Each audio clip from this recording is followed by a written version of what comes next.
Kasih karunia dan damai sejahtera dari Allah Bapa kita dan dari anaknya Tuhan Yesus Kristus. Amin. Saudaraku yang dikasihi oleh Tuhan, selamat berjumpa kembali dalam ibadah pertangyangan lingkungan di HKBP Mempawah. Izinkan saya menyampaikan firman Tuhan yang menjadi renungan bagi kita pada hari ini, yang tertulis dari kitab Amsal pasal 22, ayatnya yang ke-22 hingga ayat ke-29. Demikian firman Tuhan.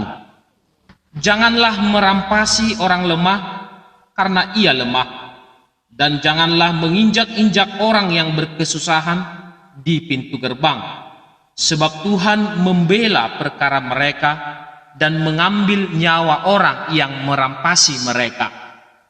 Jangan berteman dengan orang yang lekas gusar, jangan bergaul dengan seorang pemarah, supaya engkau jangan menjadi biasa dengan tingkah lakunya dan memasang jerat bagi dirimu sendiri. Jangan engkau termasuk orang yang membuat persetujuan dan yang menjadi penanggung hutang. Mengapa orang akan mengambil tempat tidurmu dari bawahmu, bila engkau tidak mempunyai apa-apa untuk membayar kembali? Jangan engkau memindahkan batas tanah yang lama yang ditetapkan oleh nenek moyangmu. Pernahkah engkau melihat orang yang cakap dalam pekerjaannya? Di hadapan raja-raja ia akan berdiri, bukan di hadapan orang-orang yang hina. Demikian firman Tuhan. Tak ada pembicara yang hebat bila tidak suka mendengar. Inilah sebuah ungkapan bijak yang pernah saya dengar. Menjadi seorang pembicara yang handal, motivator yang handal, tentu tidak terlepas dari pribadi yang terus belajar, dalam hal ini menjadi seorang pendengar yang baik. Tidak semua orang mampu menjadi pendengar yang baik. Menjadi pendengar yang baik, tentu dia akan menjadi seorang pembicara yang handal, yang hebat, dan yang sukses. Tetapi belum tentu seorang pembicara yang handal, dia akan menjadi seorang pembicara yang handal bila dia tidak suka mendengar.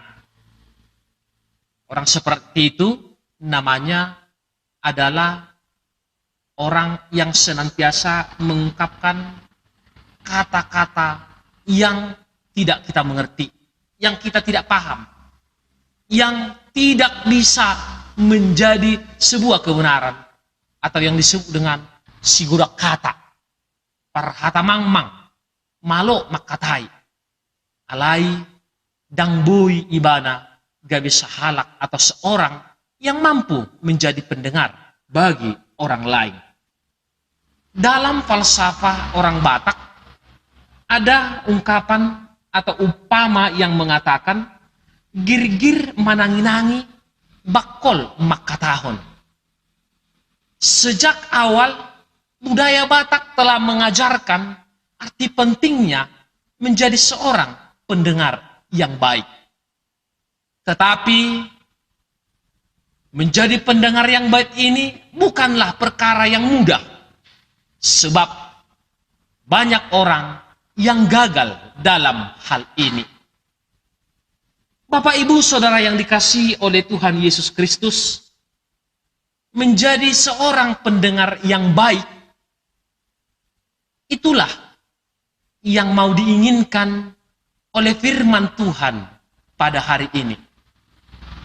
Bila kita menjadi seorang pendengar yang baik, maka kita akan menemukan banyak pengetahuan, maka kita akan banyak memperoleh nasihat, maka kita akan memperoleh banyak bimbingan, petunjuk, yang tujuannya adalah untuk memudahkan perjalanan kehidupan kita. Oleh Amsal Raja Salomo, seorang pendengar yang baik akan dimudahkan jalannya oleh Tuhan. Dan menjadi pendengar yang baik juga tidak terlepas dari hidupnya yang takut akan Tuhan. Menjadi seorang pendengar yang baik tidak cukup hanya mendengar apa kata orang lain, apa yang didengarnya dari situasi, pengalaman kesehariannya, tetapi menjadi pendengar yang baik memerlukan sebuah komitmen atau konsentrasi penuh atau perhatian penuh, bahkan bila penting, bila perlu, menaruh semua apa yang didengarnya di dalam hatinya. Amsal Raja Salomo memulai sebuah manfaat, sebuah petunjuk daripada menjadi pendengar yang baik. Petunjuk itu dapat kita lihat dari penjabaran Amsal Raja Salomo di ayat 17 yang mengatakan, pasanglah telingamu, dengarkanlah amsal orang bijak, dan berilah perhatian kepada pengetahuan. Orang yang mau mendengar, maka ia akan dilapangkan jalan kehidupannya. Tetapi mereka yang tidak mau mendengarkan, termasuk di dalamnya nasihat, kata-kata hikmat, kata-kata bijak, akan mendapat celaka. Oleh Amsal Raja Salomo, pesan, bimbingan, pengalaman hidup ditujukan kepada 3 tipe manusia sesuai dengan apa yang dia hadapi di sekitarnya. 3 alamat karakter manusia yang dikelompokkan oleh Amsal ini. Yang pertama adalah kepada orang yang belum berpengalaman. Kepada orang yang belum berpengalaman diberikan petunjuk, diberikan bimbingan, diberikan nasihat agar nantinya dalam menjalani kehidupannya dia tahu mana yang baik dan mana yang benar. Contohnya seperti orang tua memberikan pengajaran, memberikan nasihat, bimbingan kepada anak-anaknya. Orang tua telah memiliki pengalaman yang banyak, telah memakan asam garam kehidupan ini, sedangkan orang muda atau anak-anak belum memiliki apa-apa. Jadi pesan ini kepada anak-anak, kepada kaum muda, meskipun kamu pintar, meskipun kamu merasa hebat, meskipun kamu merasa punya pengetahuan, jangan sekali-kali kamu itu merendahkan orang tuamu sendiri atau orang yang lebih tua daripadamu saat memberikan sebuah pengalaman atau memberikan nasihat yang baik, yang berguna bagi hidupmu. Zaman ini apa-apa anak-anak tidak mau didikte atau diajari atau dibimbing oleh orang tua atau orang yang lebih tua dari dia. Anak atau kaum muda cenderung menolak yang namanya pengalaman hidup dari orang-orang yang lebih tua dari dia.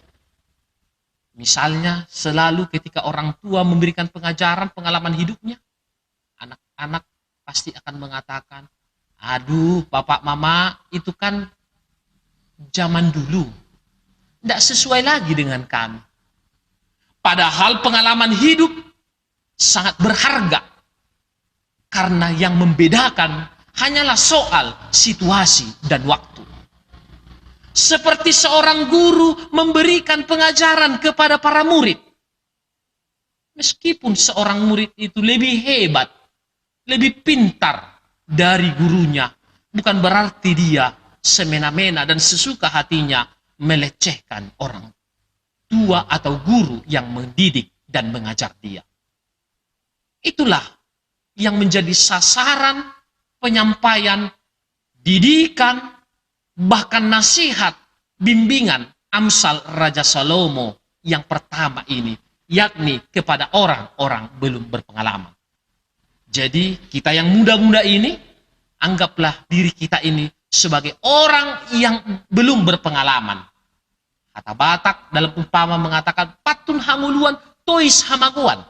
Terimalah ajaran, terimalah didikan, agar itu membangun kehidupan.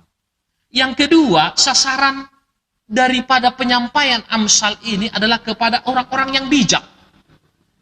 Orang-orang yang bijak yang dimaksud di sini adalah orang-orang yang mampu menahan dirinya dari segala karakter kehidupannya. Orang yang mampu memilah mana yang baik dan mana yang benar. Orang yang melihat dirinya bukan siapa-siapa. Orang yang melihat dirinya bahwa dia ingin terus belajar dan belajar dalam memperbaiki kehidupannya. Itulah orang-orang bijak. Sehingga ketika kita menjadi orang bijak, ketika kita menjadi orang pintar, jadilah seperti ilmu padi. Semakin berisi, semakin menunduk. Orang bijak pasti akan menerima saran petunjuk orang lain. Orang yang bijak selalu mau mendengar apa masukan orang lain. Orang yang bijak tidak pernah berkata-kata marah, berkata-kata kasar kepada siapapun. Orang-orang bijak adalah orang yang mampu menempatkan dirinya dalam situasi apapun. Yang ketiga, alamat dari penyampaian Amsal Raja Salomo adalah kepada orang-orang bebal. Tentu kita mengerti atau paham, orang bebal adalah orang yang tidak ataupun menolak pengajaran. Jadi bila dia dinasihati, bila dia diingatkan, bila dia ingin diajari, ya merasa bahwa dia lebih tahu dari segala-galanya, lebih pintar, lebih hebat. Nah, ini sekarang penyakit manusia, penyakit orang-orang di situasi zaman saat ini. Belum apa-apa ilmunya, pengalamannya, sudah sok mengajari, sudah pengen mau menggurui. Ini tidak baik untuk pendidikan daripada karakter secara jasmani, secara mental, bahkan secara rohani. Untuk itulah dalam kesempatan yang berbahagia ini, Amsal Raja Salomo atau firman Tuhan hari ini memberikan nasihat, memberikan bimbingan, memberikan pengajaran, memberikan arahan kepada kita semua agar kita nantinya hidup di dalam situasi jalan yang penuh dengan kebenaran, agar hidup kita tercapai, agar kita dapat meraih segala cita-cita, agar kita meraih kesuksesan, agar hidup kita bahagia, agar hidup kita senantiasa terberkati. Maka dalam firman ini ada beberapa hal yang hendak disampaikan kepada kita sebagai orang-orang yang belum berpengalaman khususnya, supaya menjadi bijak dan menjadi berkat dalam situasi dan kondisi apapun. Apakah itu yang menjadi pointer yang sangat berharga dalam perjumpaan kita dalam pembacaan firman Tuhan ini? Yang pertama, sebagai orang yang belum berpengalaman, agar kita bijak, maka janganlah kita ini menjadi orang yang serakah. Jangan orang menjadi orang yang serakah. Apa yang menjadi hakmu, itulah yang engkau pakai. Apa yang menjadi bagianmu, itulah yang engkau terima. Jangan engkau serakah. Jangan engkau mau korupsi. KKN, kolusi dan nepotisme. Mulai dari dirimu sebuah optimisme. Bangun dalam dirimu keyakinan bahwa hidupmu harus penuh dengan kejujuran. Di ayat 22 dikatakan, janganlah merampasi orang lemah karena ia lemah. Dan janganlah menginjak-injak orang yang berkesusahan di pintu gerbang. Zaman ini kita bingung melihat. Sudah ada orang yang susah, semakin disengsarakan. Semakin kita tindas. Itu karena apa? Ya karena kita tidak mau melihat orang lain bahagia. Kita hanya mau mementingkan diri kita sendiri. Karena kita ingin mau segala-galanya. Kita serakah, kita tamak. Sehingga kita tidak peduli dengan kehidupan orang lain. Jadi melalui firman ini yang pertama diingatkan, janganlah engkau serakah. Janganlah engkau mementingkan kepentinganmu dirimu sendiri dengan mengorbankan orang lain demi pemenuhan keinginan dan hasratmu. Yang kedua, bijaklah dalam bergaul. Saya mau mengatakan pada kesempatan ini bahwa kita mau memilih-milih dalam berteman, bukan. Semua orang bisa kita temani. Bisa kita masuk ke dalamnya. Tetapi pintar-pintarlah dalam bergaul. Pintar-pintarlah dalam bergaul. Ya kalau kita temani orang jahat, ya jangan kita meniru pangalahona, karakternya, perbuatannya yang jahat. Kalau kita temani seorang yang pembohong, ya jangan kita menjadi pembohong, kita ambil baiknya. Kalau kita berteman dengan situasi, kondisi yang tidak mengenakan, misalnya lingkungan kita penuh dengan kriminalitas, kejahatan, kekerasan, ya setidaknya jangan kita terjebak dalam situasi seperti itu. Karena bila kita terjebak dari situasi seperti itu, kita menjadi korban dari itu semua, yang rugi siapa? Yang rugi pasti diri kita. Pasti juga orang lain. Jadi tidak ada manfaatnya. Tidak ada manfaatnya. Ambillah sisi positif dari orang. Bencilah perangainya. Bencilah karakternya. Supaya kamu dapat membangun kehidupanmu. Ingatlah Bapak Ibu, apa yang pernah dipesankan oleh Rasul Paulus kepada jemaat Korintus. Dia pernah berkata demikian. Jangan kamu sesat. Pergaulan yang buruk akan merusak kebiasaan yang baik. Pergaulan yang buruk akan merusak kebiasaan yang baik. Jadi kalau kita berteman dengan orang yang narkobaon, lalu kemudian kita masuk di dalam lingkungan orang yang narkobaon, dan kita ikut dalam situasi lingkungan orang-orang yang narkobaon, ya dengan sendirinya perlahan-lahan kita pun akan rusak olehnya. Jadi bijaklah dalam bergaul. Hati-hatilah dan gunakan pikiran, akal budimu, serta yang namanya pengalaman, dan andalkan senantiasa Tuhan dalam kehidupanmu.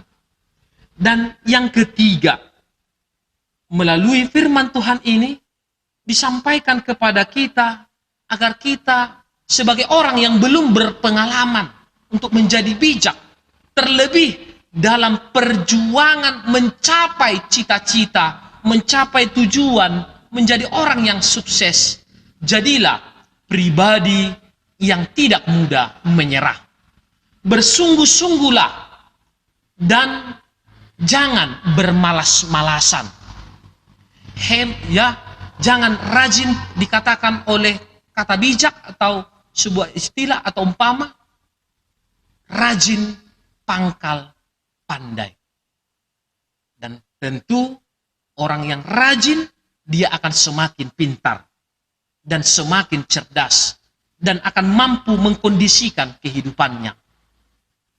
Jangan mudah menyerah. Sebagai generasi muda, apa-apa sudah menyerah. Orang yang mudah menyerah pasti akan patah arah. Teruslah berpengharapan. Di dalam firman Tuhan, di ayat 29 dikatakan, pernahkah engkau melihat orang yang cakap dalam pekerjaannya? Di hadapan raja-raja, ia akan berdiri, bukan di hadapan orang-orang yang hina. Bila kamu seorang yang sudah dibekali dengan pengalaman dan pendidikan, sudah dapat pendidikan S1, S2 dan sebagainya, sudah ada pengalaman, ya menggunakanlah pengalamanmu, pendidikanmu, skillmu tadi untuk mengasah senantiasa kemampuanmu untuk berjuang mendapatkan cita-citamu. Jangan mengharapkan kemudian orang selalu membantumu. Berjuanglah sendiri untuk meraih harapan itu. Dan yang terakhir, semua itu tidak akan dapat terwujud bila kita tidak mau mendengarkan dan mau menghidupi firman Tuhan. Dengar-dengarlah akan firman Tuhan. Jadi ketika kita berusaha untuk mendapatkan segala sesuatu dalam tujuan kehidupan kita, ingatlah Tuhan. Takutlah akan Tuhan. Artinya jauhkanlah semua hal-hal yang jahat yang dapat merusak seluruh aspek kehidupanmu di segala bidang. Semoga kita dikuatkan dan dimampukan oleh Tuhan dalam menjalani, terlebih kepada kaum muda yang belum berpengalaman, yang masih harus terus belajar lagi untuk mendapatkan kesempurnaan, untuk mendapatkan tujuan dan kesuksesan. Dan jangan kita berpatah asa. Jadilah kuat, pribadi yang tetap teguh di dalam Tuhan, jangan sombong, dan tetaplah rendah hati. Semoga Tuhan memberkati kita semua. Amin.